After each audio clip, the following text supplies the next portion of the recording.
इस वीडियो में हम व्यवसाय की परिकल्पित आय, प्रिजम्पटिव इनकम और उस पर कर, परिकल्पित व्ययों की कटौती तथा अंशतः कृषि आय का अध्ययन करेंगे तथा साथ साथ ये भी देखेंगे कि वो कौन सी परिस्थितियां हैं जिनमें व्यावसायिक प्राप्ति को सकल बनाया जाता है। सबसे पहले ये समझना होगा कि व्यवसाय में परिकल्पित आय क्यों मानी जाती है।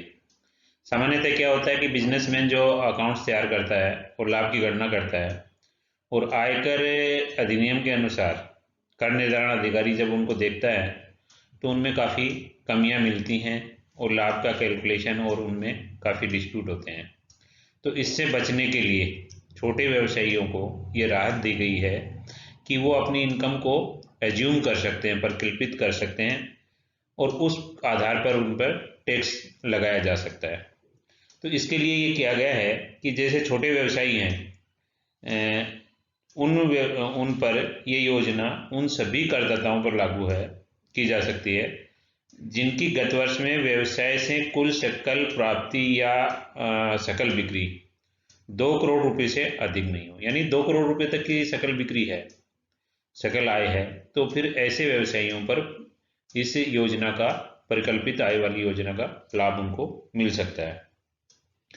इसमें फुटकर व्यापार भी सम्मिलित है और सिविल कंस्ट्रक्शन के में संलग्न ठेकेदार भी शामिल हैं।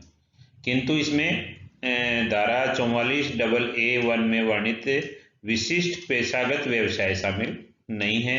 इसके अलावा ऐसे व्यवसाय जिनमें आय कमीशन या दलाली से हो या ऐसे व्यक्तियों की आय जो एजेंसी कार्य से हो, वो इसके अंतर्गत शामिल नहीं होते, उनको इसमें शामिल नहीं किया गया।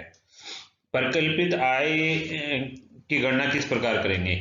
मान लीजिए जिसकी इनकम 2 करोड़, सकल विक्रय 2 करोड़ रुपए से अधिक नहीं है, तो विक्रय राशि का उसने वास्तव में क्या लाभ कमाया है इससे कोई रेलेवेंस नहीं रहेगा, उससे कोई मतलब नहीं रहेगा। उसकी 8% इनकम मान लेंगे, जितना भी उसने सकल विक्रय किया उसकी 8% जो है विक्रय राशि का 8% उसकी इनकम मानते हुए उस पर टैक्स की कैलकुलेशन करेंगे।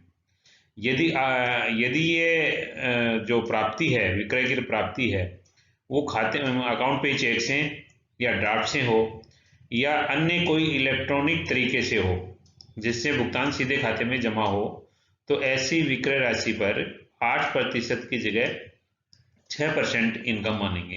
यानी 8% की जगह कितनी मानेंगे, 6% इनकम मानेंगे और 6% इनकम मानते हुए उन पर टैक्स की गणना करेंगे।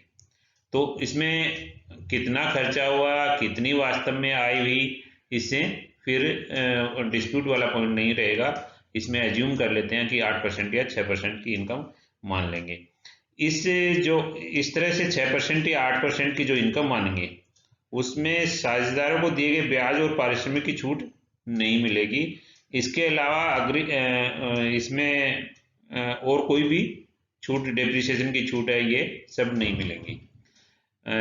यही परिकल्पित आय पेशेकारों के लिए, प्रोफेशनल व्यक्तियों के लिए, जब उनकी सकल प्राप्तियां यदि 50 लाख से अधिक नहीं हो तो ही ये स्कीम उनके लिए लागू होगी और उनकी सकल प्राप्ति जो है, ग्रॉस रिसिप्ट है, उनका 50% इनकम मानेंगे। यानी कि जितनी भी जो उनको प्राप्तियां हुई हैं उनका 50% इनकम मानेंगे। देखिए 50% से अगर कम मानना चाहते हैं या छोटे व्यापारी 8% या 6% से कम मानना चाहते हैं कि उनकी इनकम उससे कम है, तो फिर वो इस योजना का लाभ नहीं लें और अपने खातों का अंकेक्षण करा के वो कम के लिए भी क्लेम कर सकते हैं। इसी प्रकार ट्रकों के परिचालन या किराए पर ट्रक चलाने का व्यवसाय अगर किसी व्यक्ति का है, तो अब किराए पर ट्रक चला रहा है और ट्रक की खाली रहने पर वजन 12 टन से अधिक है, 12 टन से अधिक है, तो ऐसी स्थिति में प्रति टन 1000 रुपये प्रति माह की इनकम मानेंगे। मान लीजिए जैसे खाली रहने पर वजन उसका 15 टन है, 15 टन है तो 1000 रुपये के प्रति टन के हिसाब से 15,000 रुपये प्रति माह उस ट्रक की इनकम मानेंगे। कितनी मानेंगे, 15,000, यानी प्रति टन 1000।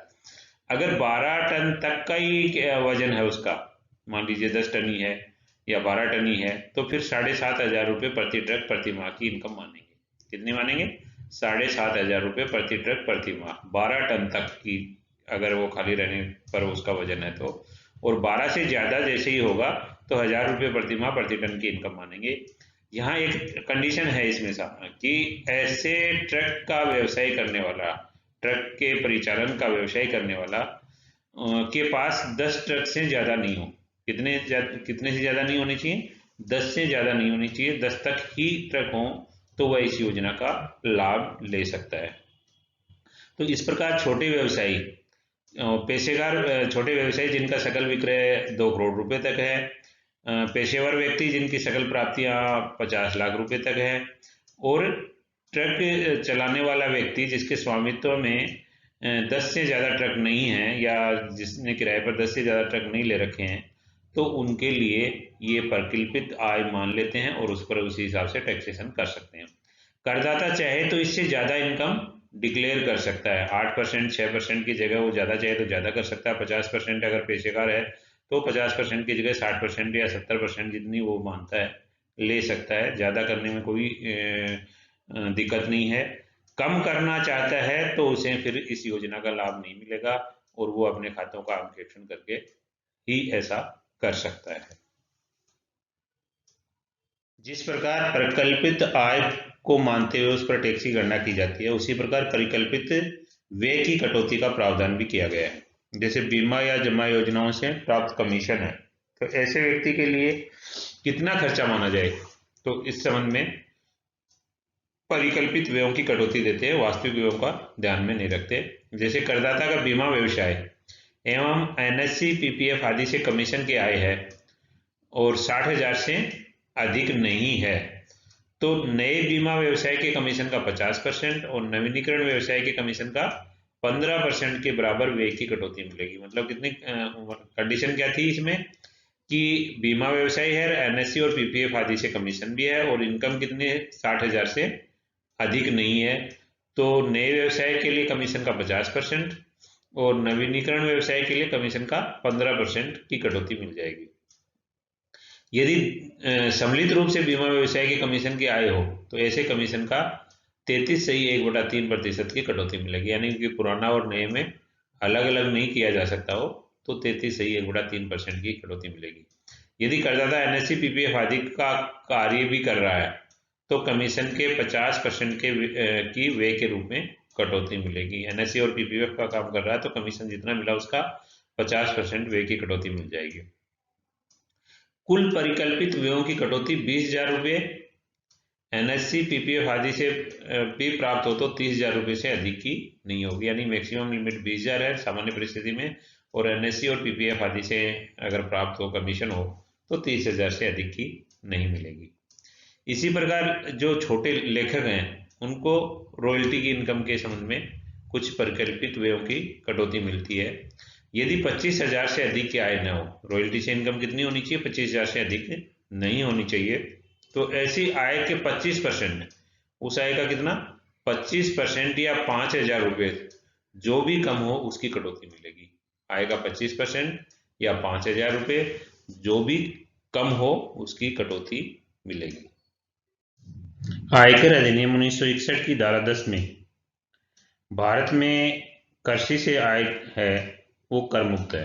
भारत में जो कृषि करने से जो इनकम होती है वो टैक्स फ्री है, किंतु अनेक उद्योग ऐसे हैं जिनमें कृषि उपज को प्रोसेसिंग किया जाता है, कृषि उपज को प्रोसेसिंग किया जाता है। ऐसी स्थिति में लाभानी खाते द्वारा प्रकट किए गए लाभ में से कितनी आय को कृषि आय माना जाता है और कितनी आय को व्यापारिक आय माना जाए, इसके संबंध में नियम दिए गए हैं।